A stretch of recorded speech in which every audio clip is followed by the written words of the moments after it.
Hello guys, good morning. Gumawa nga pala ako ng salad. At dito na nga ako sa dahon na to. Hihimayin ko siya. Kaso nga lang napaisip ako kung anong klaseng dahon to. Pero yung nakita ko sa ilalim, may bunga siya. Kaparehas sa Pilipinas. Yung labanos. Hindi ko alam kung tama ba ako. Dito kasi guys, kinakain tong dahon na to eh. Ayan, mahimay ko na siya. Kasi ito, hindi na to pwede. Pabulok na siya.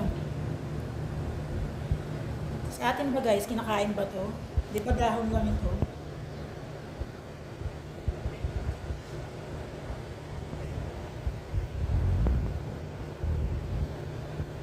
Thank you for watching.